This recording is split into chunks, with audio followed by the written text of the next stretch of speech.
filming. First of all, we are here at Sante, Fountain Grove, the top of the hill in Santa Rosa. Beautiful day, beautiful fall day. We're winter now. We're in the middle of winter. Finally finished some rain. Yeah, and love Sante. Italian, full bar, decent wine list. I'm only going to say decent because we're with Carol Shelton and her wine's not on the list yet. Yeah, I like that yet. But just ordered some pizza and some pasta, and we have a beautiful dish coming in here. Don't worry, we won't film you if you don't want. This is the crab crespelle. Crespelle is a crepe. Crab and on top of it looks like maybe some cheese and everything going on there. But more importantly, back to what we're doing here, other than great food and great company, is we're tasting the Carol Shelton Karmazin 2006 Old Vine Zinfandel Rue Vineyards, the Russian River Valley. And so, Carol, what is it that makes a, is there need to be a certain age on the vines for it to be called an old vine, or?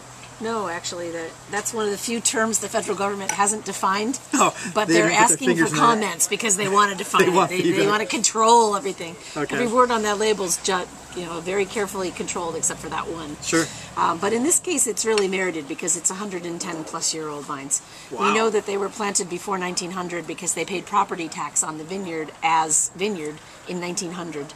They got busted at the census. But we think they was probably planted in the 1880s or 90s, but nobody runs right down to the government and says, I want to pay more property tax, I improve my land. So they just got busted at the census when they discovered they had vineyard on it. Hey, 100 years, 110 years, who's counting when you get over 100, right? Yeah. So definitely old vines in. So, and the Rue Vineyards, I'm not familiar with Rue. It's on Wood Road off of Fulton, kind of in the district, if you will, that includes Olivet. So it would be the vineyards that Deloach would have used, and still does perhaps a little bit. Carlisle, some of the Williams-Sellium, there's a bunch of wineries. Hartford gets all of theirs in from Wood Road, pretty much. There's Highwire is across the street from the Rues. Finucane is next door to the Rues. Those are both Hartford vineyards. And then they also have Denis Block and Hartford Vineyard. They're all on Wood Road. Little half-mile stretch of road, but phenomenal vineyards. At one time, back at the turn of the century, it was like a commune, if you will, for all the Italian families. This one big Italian family lived there, and as their kids got married, they would dowry out little 9- and 10-acre parcels. Wow. Nice gift for mom and dad. Yeah, wonderful. But unfortunately, not all of them are still in vines. So okay. There's quite a few 10-acre parcels that might be fallow or cheap or something else instead. So we talked about how the look of the vines on some of the other ones are thin for old vines, some of them are big gnarly heads. What style of vine are these? These are kind of in between because the soil on the Santa Rosa plain isn't very good. It's a lot of adobe clay. Yeah. So when you walk through the vineyard, especially in the very back of the vineyard where there isn't, like his leach lines go out into the beginning of the vineyard, but in the very back where there's less water, the roots have to go down pretty far, but the top soil, they call it topsoil. I call it dust. It kind of clouds up around your knees like powder, and then underneath it, it's like hard pan. It's very, very hard. So the vines really struggle, and you can taste that. They only get about 1.5 tons per acre, and most of them are still head trained. A few of them he's worked out onto the wire, onto cordon, sure. Because it helps him manage the canopy a little better up where the water is more plentiful, because his leach lines from his house go out there. So look at the color. Yeah, ink. Very dark, inky color, absolutely. As compared to the wild thing was a lighter, much lighter cherry kind of a color. This is more of a blackberry. Yeah. I wonder if that's going to be some indicator of what it might taste like on the palate.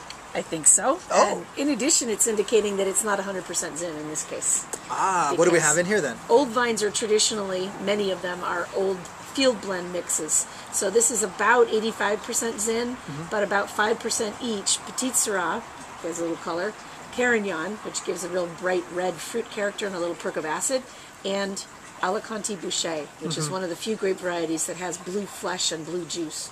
Blue meaning not colorless. It has color in the flesh on the juice. Right. So when you walk in the vineyard, you squeeze the grapes of Alicante and you get stained everywhere. It's like ink. Whereas a lot of the red wines that we drink, Pinot Noir, Cabernet, Petit Cab, Syrah, Zinfandel. the flesh where the juice comes from is actually, it isn't a darker color, it's actually a lighter color. Yeah. The color actually comes from the skin and the amount of contact that's left, that juice is left on the skin. Exactly. But Alicante Boucher is not like that. Yep. So why don't we get the aroma here, swirl it around, and see what we got going on inside of this. That and needs water when we got wine. Yeah, exactly. Water over wine? I don't think so.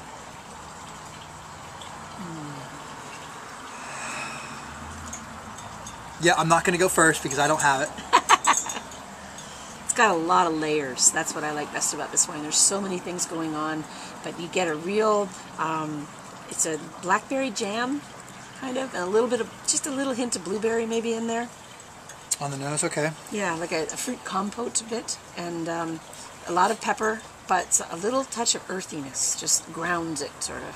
And then there's a nice warm vanilla with just a little touch of cocoa or chocolate on the edge. Okay, wow. I was going to go straight to the chocolate. I'm a big fan of chocolate. I'm a sweets guy. Thanks, Mom. Making me those chocolate chip cookies when I was a young man coming home. I'm a chocoholic too. Darker the better. Okay, now the palate.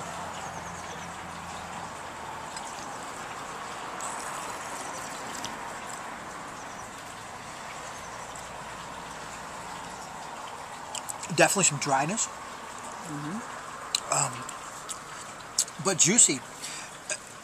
You know, tasting Carol Shelton Zins and wines in general, I'm finding it they're so friendly to drink. They really are.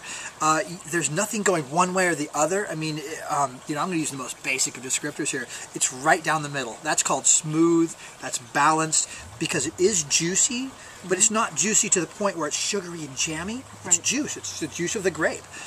Yet there's that backbone, that back grip, like we talked about earlier, of those tannins that are framing it out really nice.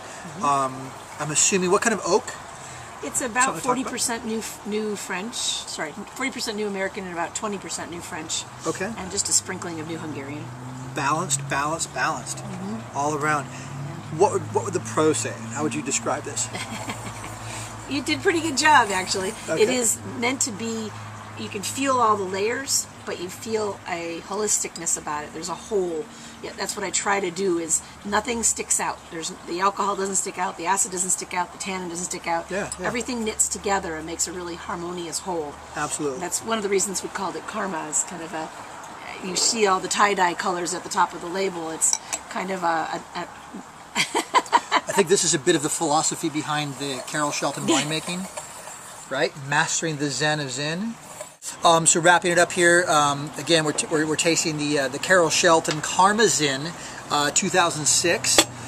So this is, gosh, now 5 years old. Yep. The way to go. Older product, absolutely. Want to let it age a little bit, softens up. It's beautiful wine. The price point on this wine, Carol? $33 retail. $33 retail. Worth every penny. We're going to have it with some Italian food. Thanks so much. Signing off. Cheers, Carol. Cheers. Yes.